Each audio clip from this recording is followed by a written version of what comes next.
To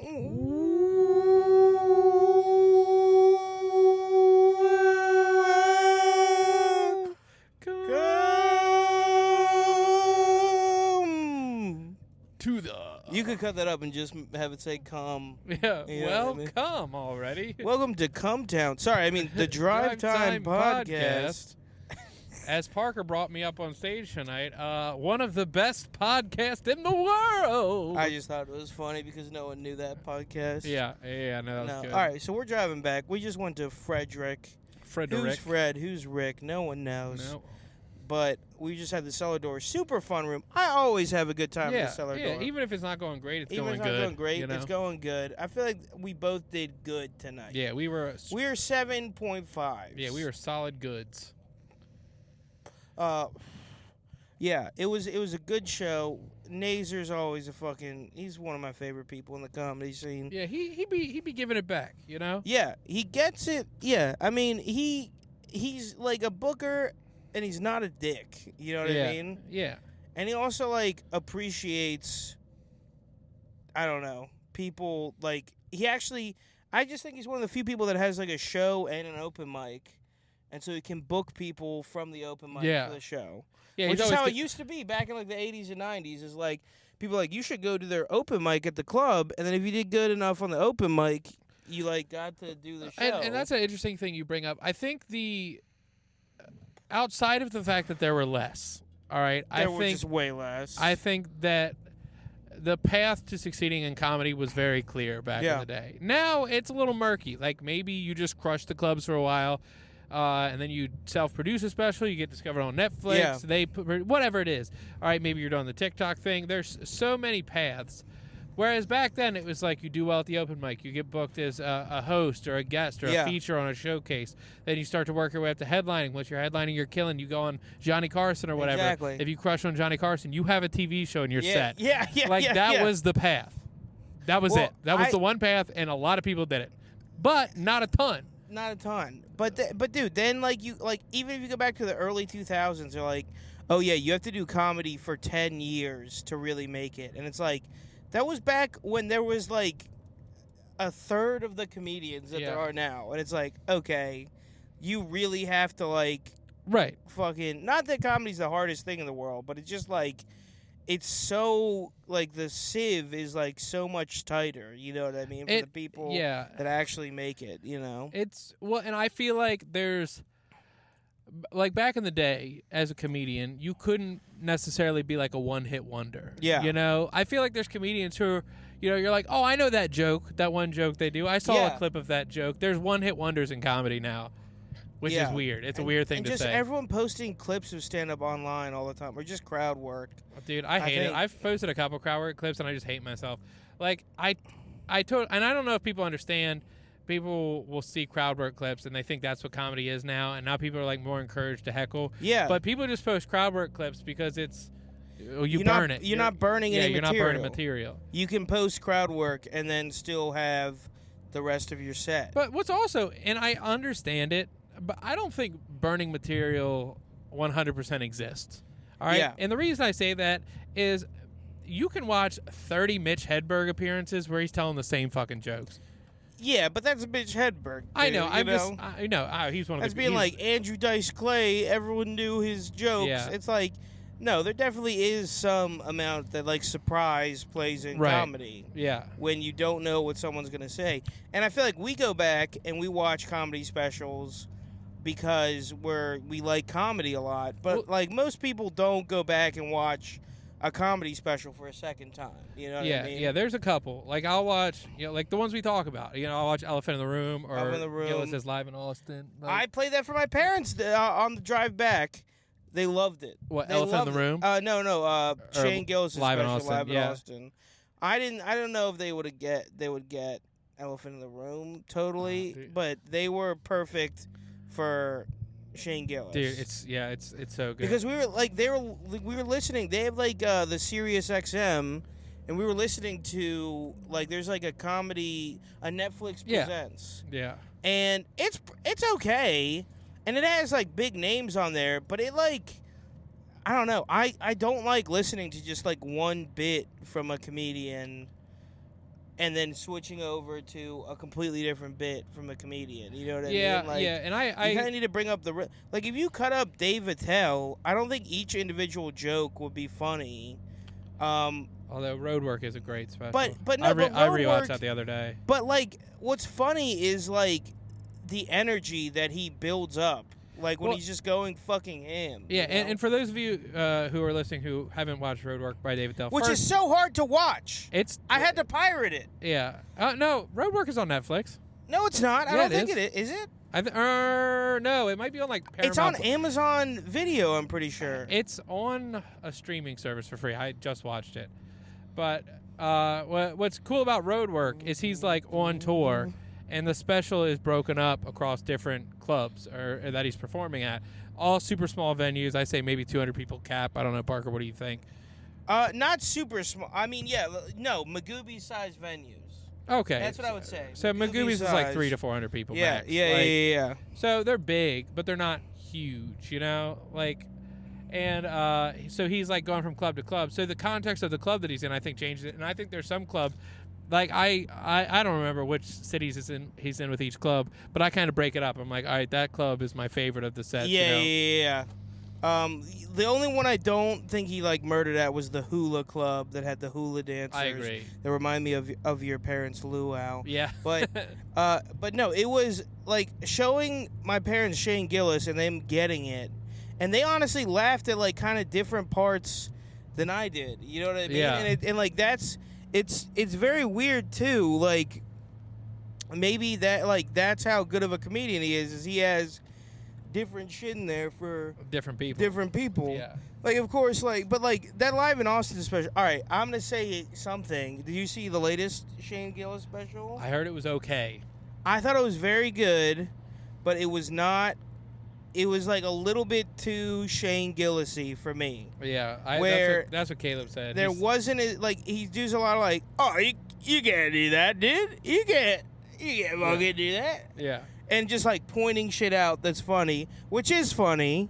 Like, it's still a very good comedy special, but it wasn't his Live in Austin special, which is like, holy fucking shit. Yeah, that's a top 5. I mean, I forgot like how many bits he has in there too. Like, he has the Remember the Titans bit. Yeah, the Special Olympics. The Special Olympics bit. Dude, like, he has a bunch of like incredibly good bits in there. I love his joke because when we saw him do it live, it was like because it was the first time me and Caleb saw Shane. It was right before he put the special out, and it was like when he was doing that joke about his the intervention with his sister. Yeah, and like everybody in the audience was like uncomfortable, and I was like crying, laughing in the front row. And then afterwards, like he walked off stage and gave me and Caleb a knuckle bump, and we were talking to him in the lobby. He's like, "I saw you dogs laughing up front." Like I was like, "Hell yeah!" Well, dude, that's the one thing. That's my least favorite part of the set. I still think it's like good, but my parents fucking love that part. Oh yeah, like that's my least favorite part is the heroin sister. Yeah, part. I think it's not the strongest bit, but it's still hilarious. Yeah, no, I mean, and like I think like probably me, you, Shane, we're all kind of the same level of comedian. We're all doing kind of the same thing, you know? Yeah. No. But it is weird though. Like it's weird that like him and Stavros, like, because Stavros got out of the Baltimore scene right as you and I entered it. Yeah.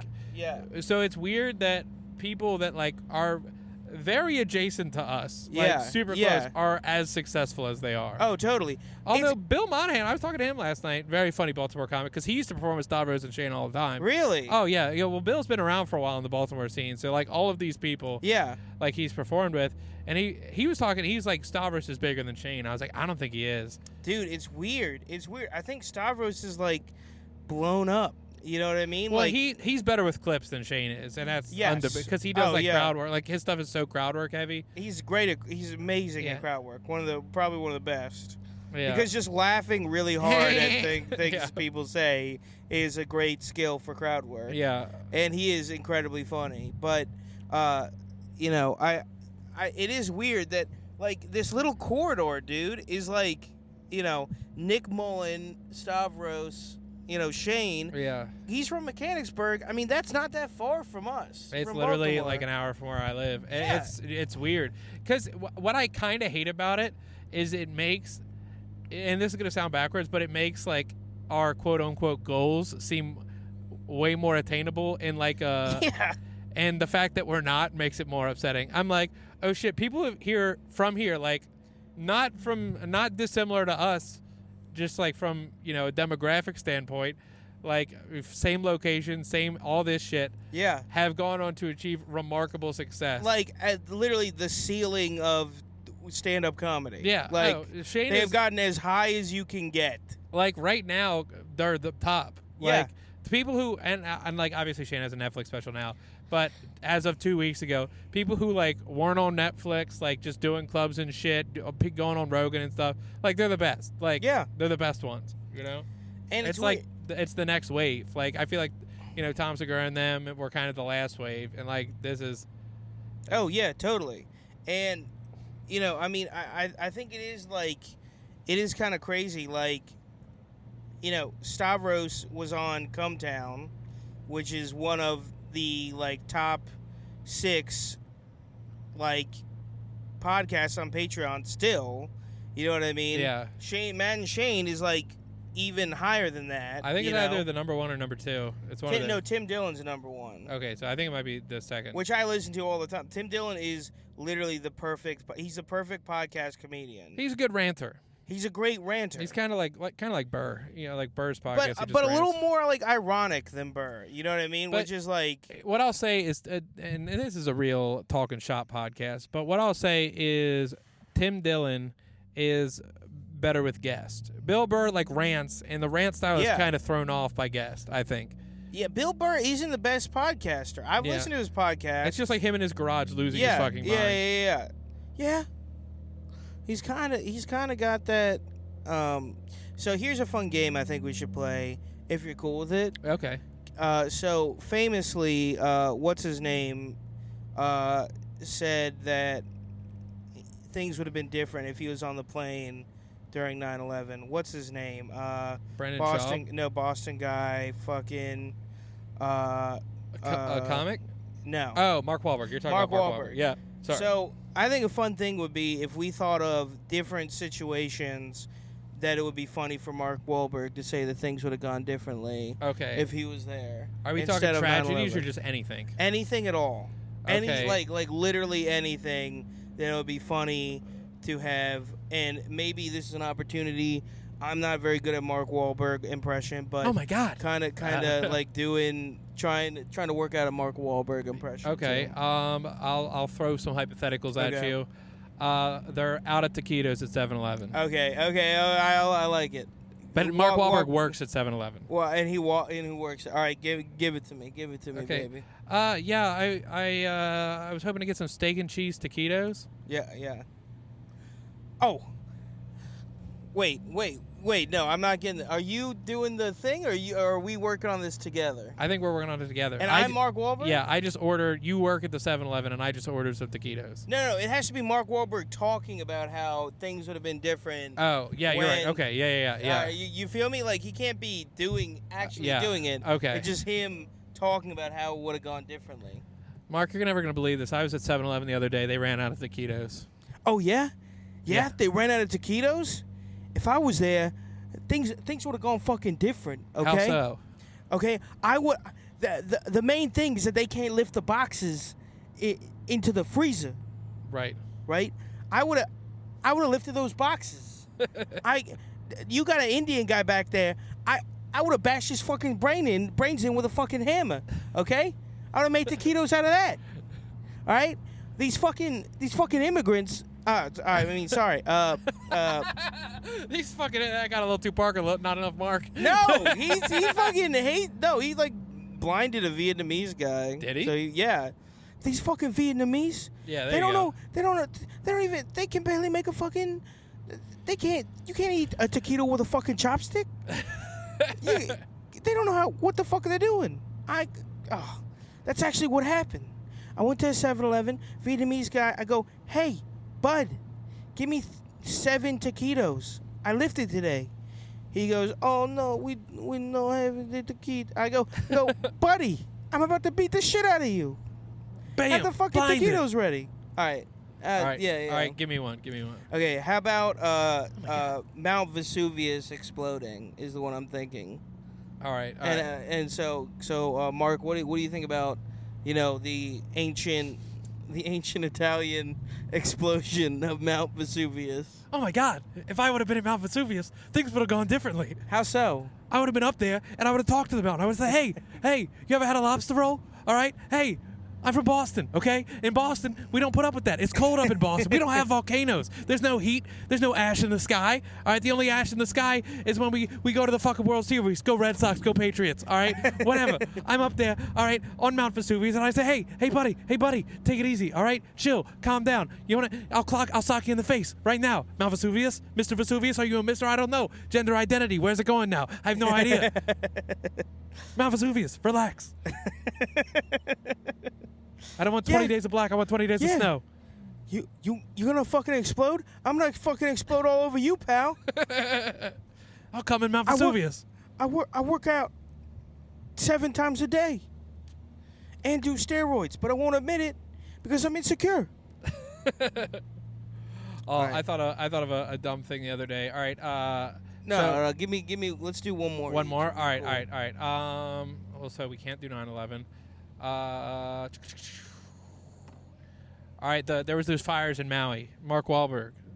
The fires in Maui. These fires in Maui. Yeah, if I'd been at those fires, things would have gone down a little bit differently, pal. Yeah. Okay. First off, who do you think started those fires? Vietnamese people. We fought a fucking war, and then now they live in Hawaii. It's kind of weird. There's a lot of Asian people in Hawaii. I don't get it. It doesn't make sense to me. I'm from fucking Boston, okay? We don't have Vietnamese people. Some dude starts a fire, you fucking beat the shit out of him, and you make him put out the fire. That's what I would have done, okay? These guys, they're from a place, they don't even have fire yet. Vietnam, they don't have fire. The only fire they have, napalm. We put it on them. The only fire they know about, we gave them. We're fucking, To bring us a fire. What's his name? From Greek mythology. I don't fucking know. Also, this guy was Greek. Fuck him, too. All right. Give me one. One more. Okay.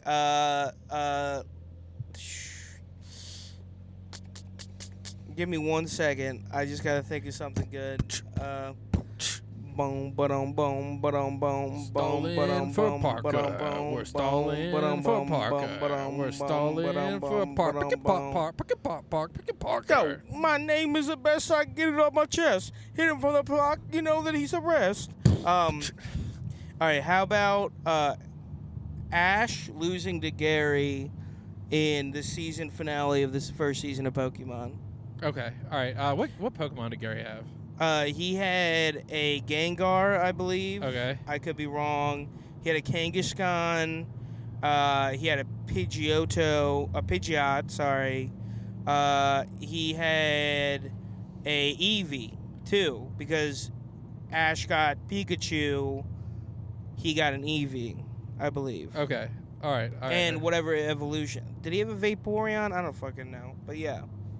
Okay. Hey, Mark. Yeah. What do you think about the end of Season 1 of Pokemon? Oh, my God. I was so disappointed. Things would have gone down totally differently had I been there. How so? Well, first off, Gary has all these stupid Pokemon. All right, first off, I don't need the Pokemon. I fight him bare knuckle. I don't know if you've seen, I've been in several movies where I was fighting. Southpaw, I think I was in. I don't remember. Southpaw? Sorry. I know, that was Jake Gyllenhaal. Whatever, we look the same. I was out there, and I just fucking sock him right in the face, all right? Because in Boston, we settle things with our fists, not with our words, all right? So I go out there. First, step one, I try to punch Gengar. He's a ghost. I can't. So what do? I attack him with my mind. Psychically. With your mind? Yeah. Technically, they're strong against psychic types, but not with me, all right?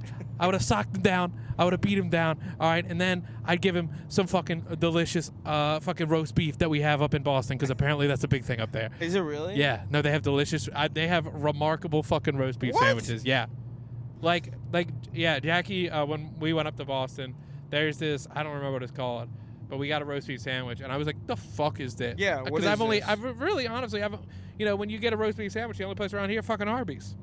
And I do love Arby's, too. I absolutely adore Arby's. Same. People talk so much shit about it. They're like, I could make this at home. No, you couldn't. No, you couldn't. No, you couldn't couldn't slice it that thin. You couldn't. You trying to tell me you can make curly fries this good? Absolutely not. Absolutely not. Dude, curly fries are a fucking game changer. I was talking to Caleb the other day. He said they're overrated. Crazy. Oh my God. What a fucking idiot. Crazy. I'd invite him from your wedding. Uninvited.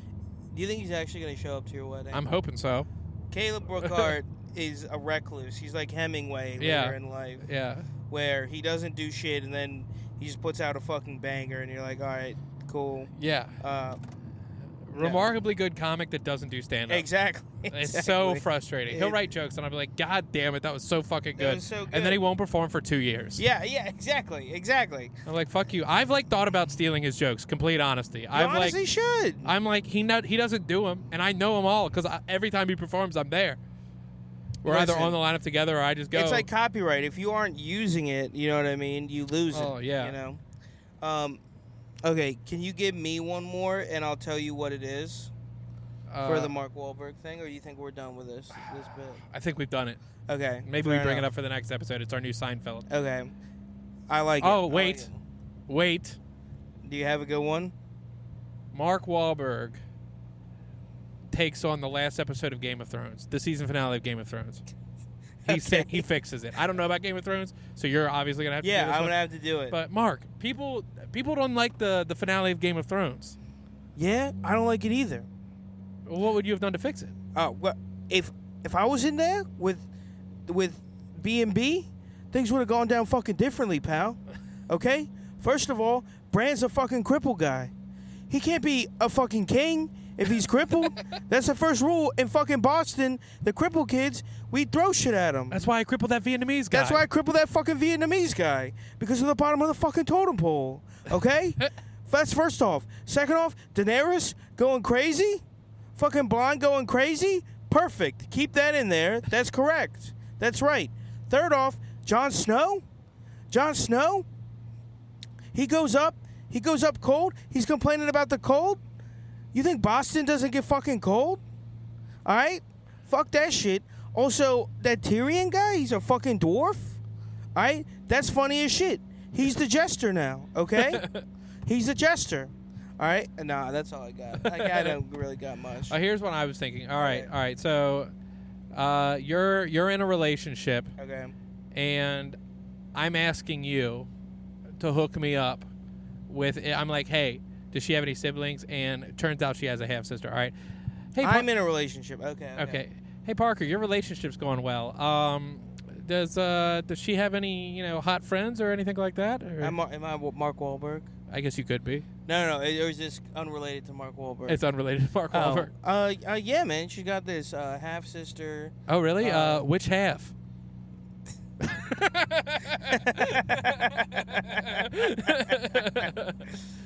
Obviously, the bottom half. That's the part that you need. I can work with it. Yeah, I was like, a top half, bottom half, or is it a split down the middle situation? Because I think I could work.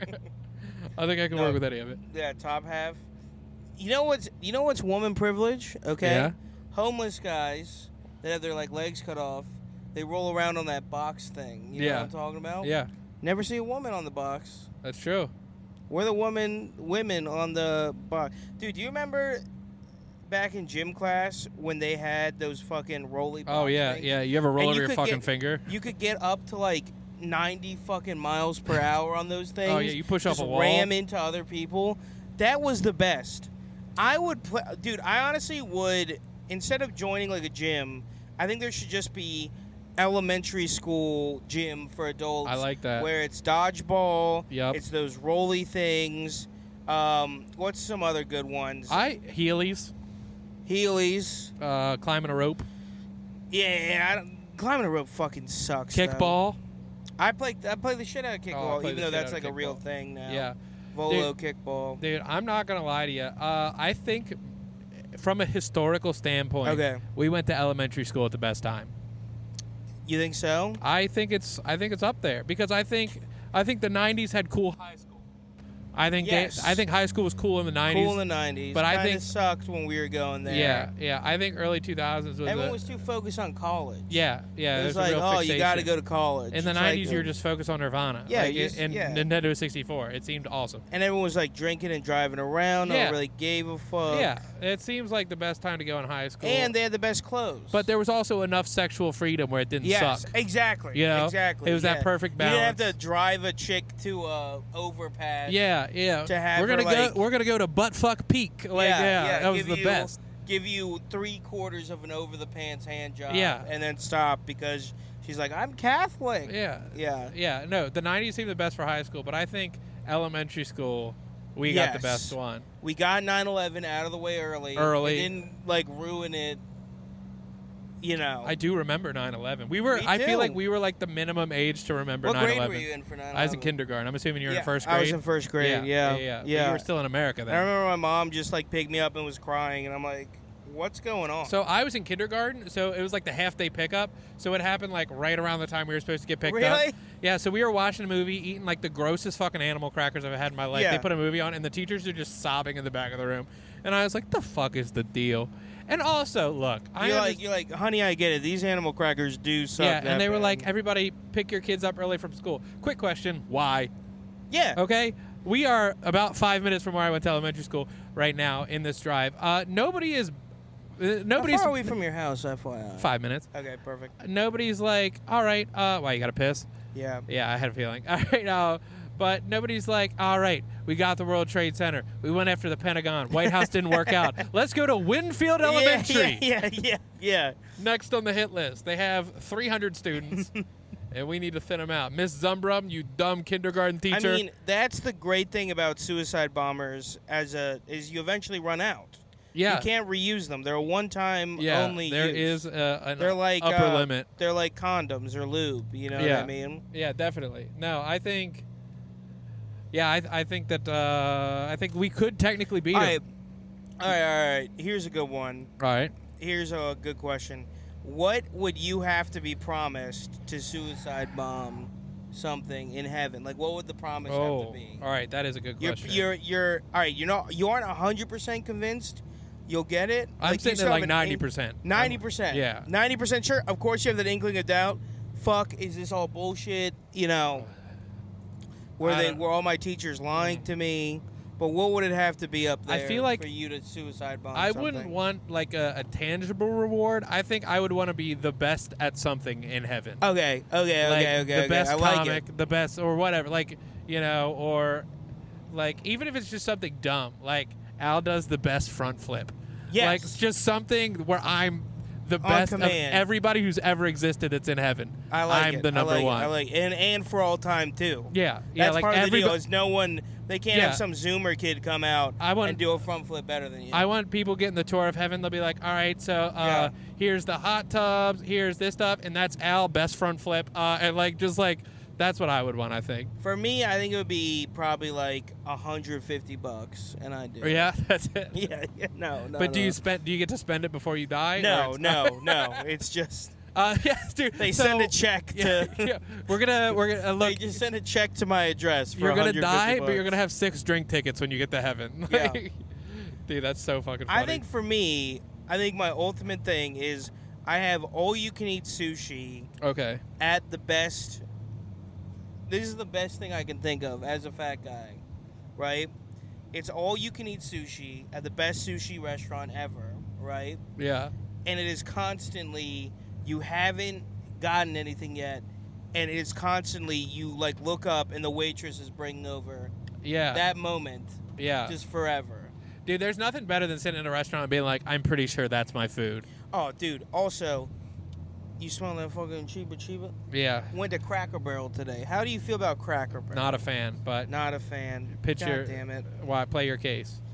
I love Cracker Barrel. I've gotten into legitimate, I didn't talk to somebody for a week because they kept making fun of Cracker Barrel. Really? And what's the selling point for you? Is it the... It's dirt cheap. Is it the country dollar store that you ate in? That is a great idea. I don't give a fuck about the dollar store. But it is the hash brown casserole, uncontested, my friend. there's no hash brown casserole better than Cracker Barrel's hash brown casserole. What other restaurants have you had a hash brown casserole at? None of them. All right. I've had hash browns. Never had a hash brown casserole at another restaurant. Gotcha. I've had homemade hash brown casserole. Also, have you ever gotten hash browns? Like they come in it's like dehydrated potatoes in a big sack. Yeah. And you have to like soak them and then cook them. Yeah. Oh, the ones that are all like shredded. It's like shredded cheese, but a potato. And because if you shred them yourself, you're basically just making latkes at that point. Yeah. Which are very good and very easy to do at home. Yeah. I highly recommend. But no, I think one. I mean, the thing you have to take into consideration with Cracker Barrel is that it is absolutely dirt cheap. Yeah. I think like me, my mom, my dad all got a shit ton of food, and I think it was all together $30 for the three of us. Yeah, that is a good selling point. Yeah. But all right, that's number one. Number two, I'll just say the food, I think, is exactly what you expect. Yeah. It's good. It's a 6 out of 10. It's barely good, but it is good, and it comes out fast. And it's exactly what it says it is. That's true. Eggs over easy with, cheesy bacon or whatever. Yeah, cheesy bacon. Hell yeah. Yeah, I don't know. I do like. Let me hear it. I would rather go to Cracker Barrel than any chain diner, personally. Really? Rather go there than Denny's. More than Silver Diner? No, I'd rather. No, you're right. Yeah, I'm immediately wrong. I would rather go to Silver Diner. We went there together that one time. You got a Bloody Mary. Yeah, well, dude, Silver Diner is fucking expensive though. It is expensive. It's all fucking these diners are as much as regular restaurants now. They don't serve the purpose of a diner, which is supposed to be like 2/3 of the price of a regular restaurant. Yeah. Shitty service, kind of shitty food.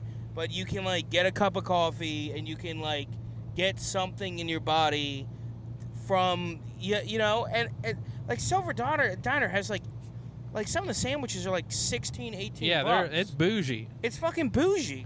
Dude, we need to go together to, me and Caleb have gone there a couple times together, but Plum Crazy Diner in Westminster. Never been there. It's, fucking silver, the whole nine.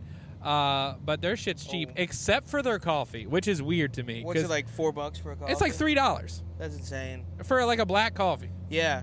No, people... Everything else is cheap. Everything else, you're like, wow, that's a good deal. $3, $4 for an entree. It's crazy. Well, dude, all these corporations, I think, just realized, it used to always be like, oh, no one will ever pay that much for this. And then they just raise the prices, and people are just like, I don't care. I really don't care how much it is. Yeah. Definitely. People... Oh, man. Somebody's following us. Is this your road? Is this Dennings? This is when you approach it from the other side. I love how it says bump. It's dude, I don't got any coke on me. I don't got any cocaine. I would like it if there was road signs for when it was okay to drunk drive and do drugs. It should be. There should be. I feel like that's what I would do during the purge. I wouldn't murder anybody, but I'd just be hammered. Just have a fucking margarita in this seat, a triple margarita. Put a line on the wheel, and as you turn it, you're just ripping it. Yeah. You can't get me, deer. Yeah, dude. What would be the funniest thing to do during the purge? I know we're about to turn in. The funniest. Oh, that's a good one to end on. Funniest thing to do during the purge. Damn, that's tough. Child pornography, bro. God, that's the one. Officer, I did it. All right.